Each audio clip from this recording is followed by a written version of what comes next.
Bonjour à toutes et à tous. Alors aujourd'hui je vous retrouve pour le book haul pour le mois d'avril et comme vous l'avez vu dans la miniature, c'est un book haul qui a quand même été assez catastrophique, assez énorme, mais je dois dire que voilà, il y a eu quelques éléments qui ont fait que forcément le book haul a beaucoup grandi.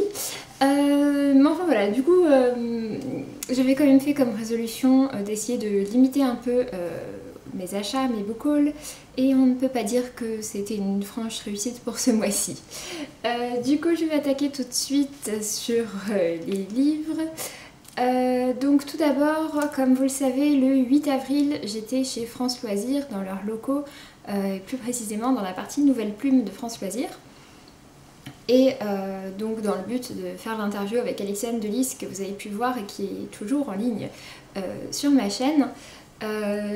Et donc du coup nous étions entourés de plein de livres Nouvelle Plume et puis à la fin ils nous ont dit bah écoutez, regardez tous ceux qu'il y a autour et puis emmenez ceux qui vous intéressent. Voilà. Alors déjà ça n'a vraiment pas aidé pour le book haul puisque du coup je suis repartie avec 1, 2, 3, 4, 5, 6, 7 livres Nouvelle Plume.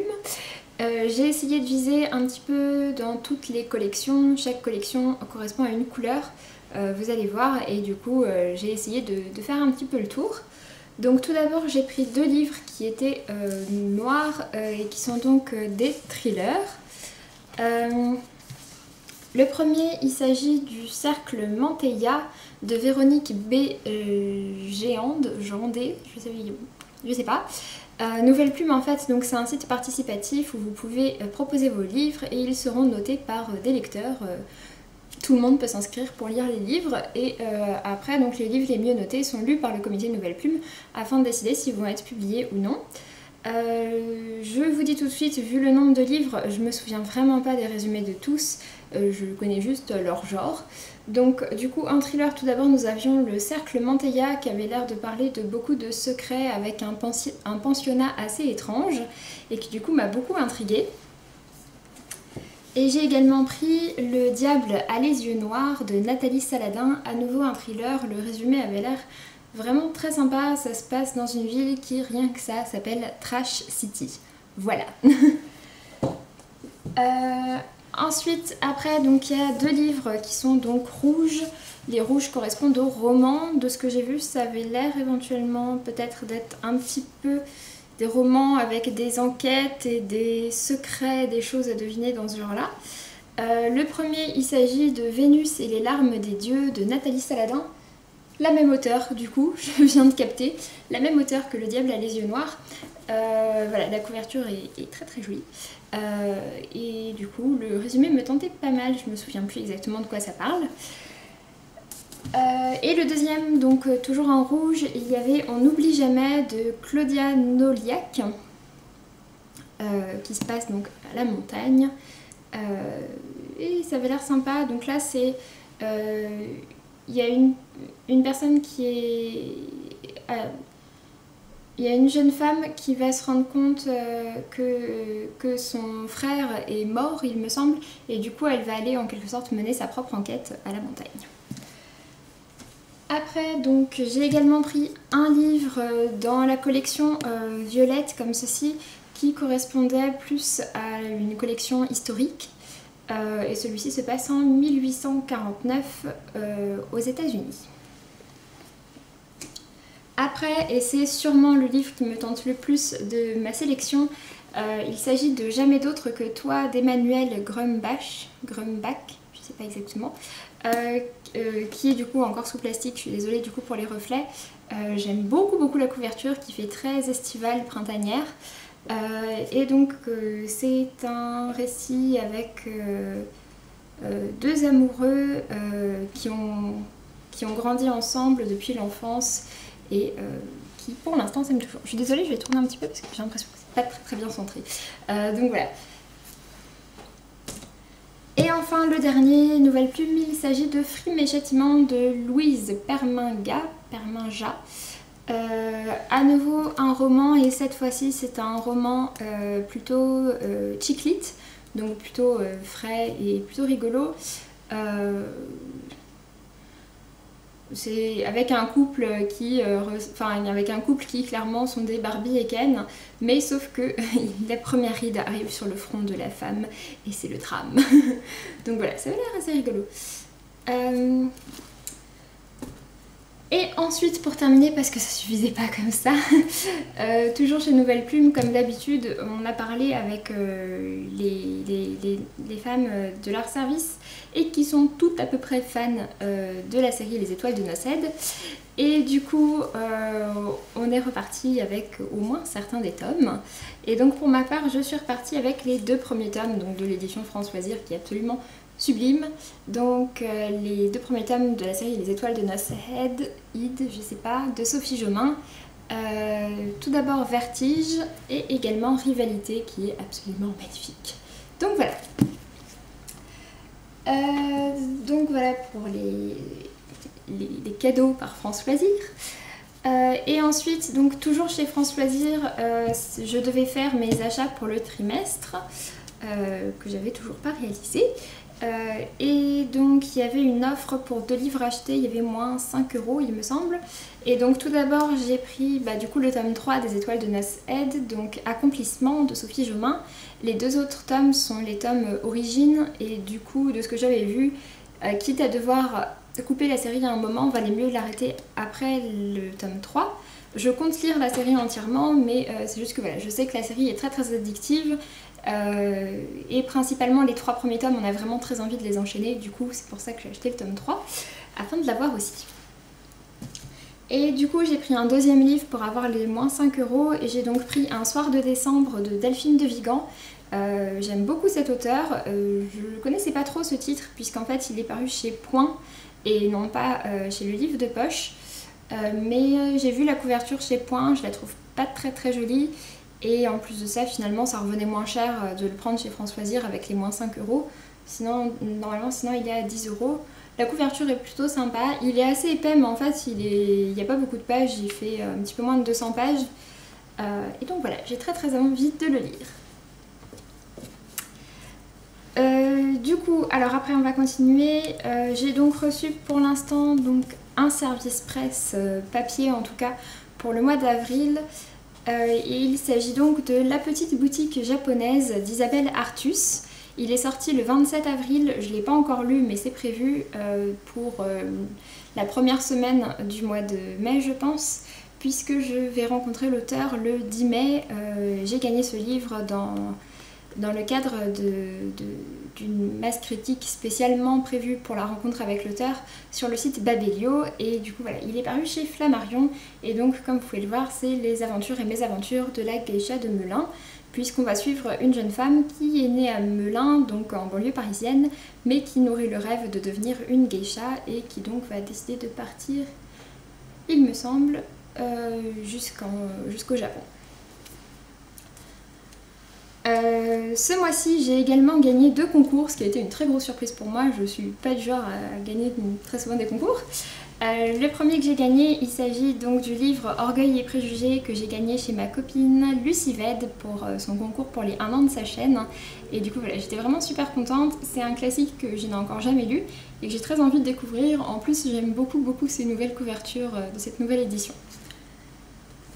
Et pour le deuxième, il s'agit du livre Tout est sous contrôle, donc de Sophie Henrionnette, qui est donc une des aventures d'Olympe McQueen, j'ai du mal.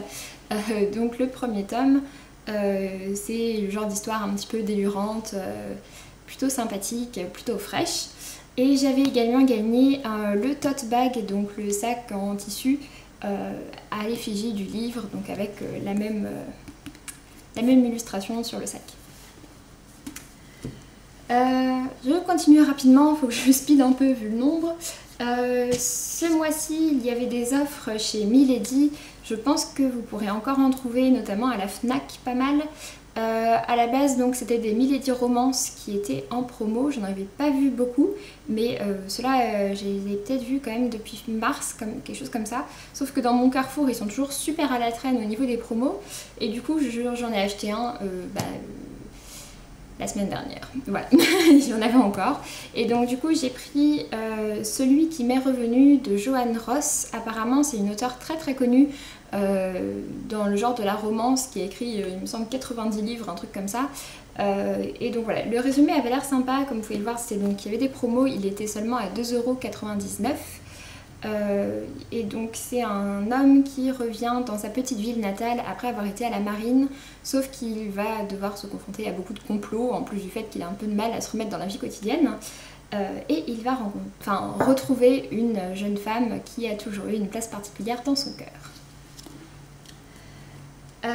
Et sinon, donc après, ce mois-ci, sinon à la base, c'était donc les Milady science-fiction, fantasy et bitlit qui étaient en promo. Et donc c'était tous des tomes 1. Il y a peut-être quelques tomes uniques, mais sinon c'était vraiment des tomes 1. J'ai donc pris un livre de science-fiction, à savoir Carbone modifié. C'est en gros l'histoire... en gros ça se passe dans un futur où on ne meurt pas vraiment, puisqu'en fait on peut faire des sauvegardes de sa mémoire, etc.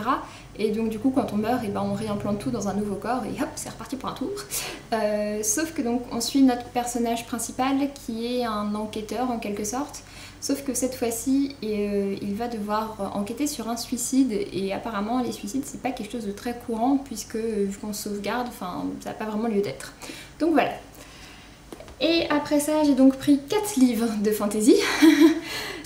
Tout d'abord, un livre que j'avais très envie de lire, puisque je n'ai jamais lu de cet auteur, qui est juste un énorme classique de la fantasy, et en plus de ça, c'est le tout premier tome, celui par lequel en général on dit qu'il faut commencer. Et il s'agit donc de Magicien l'apprenti, donc le premier tome de la série La guerre de la faille de Raymond E. Feist, dans l'édition toujours Milady du coup. Et après pour les 3 autres, donc tout d'abord le premier tome de Farlander de Cole Buchanan, je sais pas. Voilà, donc les Farlanders sont des assassins, des hommes du lointain, et il va devoir former un successeur. Et puis ensuite j'ai pris 2 livres aux couvertures assez similaires qui ont un petit côté Assassin's Creed. Le premier, il s'agit donc du premier tome de la série L'Empire brisé, donc Le Prince écorché de Marc Lawrence. J'ai vu pas mal de bons avis sur la série. Et pour le deuxième, il s'agit du premier tome des 7 lames, donc L'Antre des voleurs, de David Chandler. Donc voilà pour ça, voilà pour les achats neufs. On va passer tout de suite aux livres d'occasion. Je vois que le chrono commence à pas mal défiler. Tout d'abord donc des livres que vous aviez déjà vus. Tout d'abord donc il y avait la petite nouvelle Kindred Spirits de Rainbow Rowell, que je vous avais déjà présenté dans un unboxing, donc je ne vais pas revenir dessus. Et toujours pareil sur Momox, mais je vous les avais déjà présentés. J'avais commandé 3 livres, donc tout d'abord Là où tombent les anges de Charlotte Bousquet, paru chez Electrogène, chez Gulfstream dans leur collection Electrogène, avec Les Pages Bleues, qui est un roman historique qui a été un énorme coup de cœur pour beaucoup de personnes. Et puis j'avais également pris donc le tome 2 et le tome 3 de la série Outlander, donc Le Talisman et Le Voyage. J'ai très hâte de me replonger dans cette série. Sauf qu'après ça, en fait, j'ai repassé une commande chez Momox en fin de mois, puisque je regardais un peu par hasard s'ils n'avaient pas le dernier Marion Brunet que je cherche désespérément en occasion depuis sa sortie en janvier, et je suis tombée dessus, donc du coup, forcément, j'ai passé une commande. Voilà. Et donc du coup, il s'agissait de Dans le désordre, donc de Marion Brunet, le nouveau livre de cet auteur de contemporains young adultes que j'aime énormément et qui sont parus donc à chaque fois chez Sarbacane dans la collection X-Prime. J'ai vu énormément de bons avis sur ce livre, et en plus je suis donc vraiment très fan de cet auteur que j'ai découvert l'année dernière, en fin d'année dernière, et du coup j'ai très hâte de me plonger dedans. En même temps, j'ai également eu la très bonne surprise de tomber sur Le Pacte de Karina Hall, donc chez Hugo Roman, à nouveau en occasion. Il était seulement à 10 € alors que c'était une semaine après sa sortie. Voilà. Et que normalement il est à 17 €. Donc du coup c'était vraiment intéressant. J'avais vu le livre et je m'étais dit ah il a l'air sympa. Mais bon, 17 € ça faisait un peu cher. J'espérais le trouver en occasion et finalement ça s'est fait plus vite que prévu. Et enfin pour terminer, j'ai également pris le tome 4 d'une série que j'aime beaucoup, d'une série de thrillers, à savoir donc la série qui commence par Les Disparus de Dublin, donc de Benjamin Black, et ici donc c'est la 4e enquête et il s'agit de Mort en été. J'aime beaucoup la couverture, j'aime beaucoup la série. On y suit un homme, donc ça se passe en Irlande et on suit un médecin légiste auquel il arrive quelques mésaventures et qui essaye de comprendre tout ce qui se passe autour de lui, sauf qu'il y a beaucoup de secrets, beaucoup de manigances, et donc ça se passe entre l'Irlande et les États-Unis et donc ça se passe à la base en 1950 environ à Dublin. Voilà. Ensuite, toujours dans les livres d'occasion, je suis donc passée comme d'habitude à Gilbert Joseph et à Boulinier. J'ai été plutôt raisonnable. À Boulinier, j'ai acheté un livre, à savoir donc La Malrune, le tome 1, Les armes des Garamond, de Pierre Grimbert, qui est donc un roman de fantasy écrit par un auteur français, et paru en partenariat entre Orbit et le livre de poche, comme c'est le cas pour les Brandon Sanderson. Et donc voilà, le résumé avait l'air très sympa et du coup, en ce moment je cherche un peu des nouvelles séries de fantasy assez intéressantes et donc voilà. Après, du coup, chez Gilbert Joseph, j'ai eu la très bonne surprise de tomber sur 3 formats poche que je cherchais vraiment beaucoup depuis leur sortie et du coup voilà, c'était vraiment une très bonne surprise de tomber sur les 3. Tout d'abord, il y avait donc Red Queen de Victoria Aveyard, ici c'est l'édition chez le livre de poche adulte, il est également sorti donc, chez le livre de poche jeunesse où il reprend la couverture du grand format paru chez MSK, mais pour ma part je trouve que cette couverture-ci est beaucoup plus jolie. J'espère que pour le tome 2 ils continueront à l'éditer dans les 2 formats et que je ne me retrouverai pas coincée à devoir acheter un tome 2 dépareillé. Mais bon voilà, du coup Red Queen a quand même beaucoup fait parler de lui à sa sortie et j'ai très hâte de découvrir cette histoire. Et du coup je l'ai payé 5,10 €. Le deuxième, il s'agit du Cirque des rêves d'Erin Morgenstern. Oui c'est ça. Et voilà, bon, en fait je connais pas grand chose de ce livre. Mais voilà, ça traite de la magie, du cirque, des rêves. J'aime beaucoup tout ça et ça a été un énorme coup de cœur pour beaucoup de personnes et donc je l'ai trouvé à 5,30 € au lieu d'à peu près 9 € il me semble. Et pour le dernier, il s'agit de Partition amoureuse de Tatiana Drosnay, donc son tout dernier, c'est une réédition mais qui est donc sortie au mois de février. Et qui du coup me faisait très envie et pareil je l'ai payé 5,20 € au lieu de 7 €. Et enfin pour terminer avec Gilbert Joseph, j'ai eu la très bonne surprise de tomber sur IRL d'Agnès Marot, donc paru à nouveau donc, chez Gulfstream dans la collection électrogène, cette fois-ci avec les pages roses. Je suis tombée dessus une semaine après sa sortie et en occasion à moitié prix quasiment. Du coup c'était vraiment une très bonne surprise et du coup je l'ai déjà lu et je l'ai beaucoup apprécié. Je vous laisse découvrir ça dans mon point lecture numéro 2 du mois d'avril. Et enfin pour terminer, 3 petits livres qui viennent en fait à nouveau comme la dernière fois de ma grand-mère qui est donc en déménagement. Enfin là ça y est, ils sont partis. Ils ont donc déménagé pour quitter la région parisienne et aller s'installer dans le sud-ouest. Et du coup, ma grand-mère a dû un peu faire le tri dans ses bibliothèques en sachant qu'elle aime beaucoup lire et qu'elle accumule pas mal des livres. Et donc cette fois-ci tout d'abord j'ai récupéré donc Le Monde Vert de Brian Aldiss qui est un roman de science-fiction qui est plutôt un classique du genre qui est paru en 1962, en tout cas qui a remporté un prix je vois en 1962 et qui avait l'air très intéressant. C'est donc la Terre se retrouve à un moment où elle menace d'exploser sous la menace du soleil. Voilà. Et du coup de Brian Aldiss, elle m'avait également passé la série Heliconia qui a l'air vraiment très bien aussi. Sauf que pour celui-ci, il me semble que c'est un one-shot.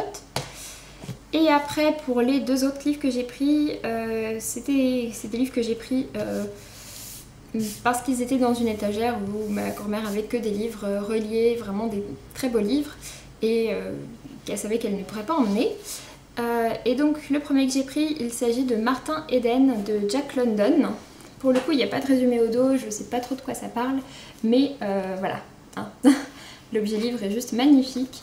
Donc c'est une couverture un peu verte marbrée et avec ces dorures, je le trouve juste sublime. Et pour le deuxième, par contre, je l'ai vraiment pris pour le contenu, puisqu'il s'agit de Tendre et la nuit de Francis Scott Fitzgerald, un auteur que j'ai découvert avec Gatsby, que j'ai absolument adoré. Et donc à nouveau, c'est une très belle édition. Donc voilà pour ce book haul, je suis désolée, il a duré absolument une plombe. J'espère que ça vous a quand même plu. Dites-moi si certains des livres que j'ai présentés vous intéressent. Et puis je vous dis donc à la prochaine. Faites de belles lectures et puis portez-vous bien. Salut!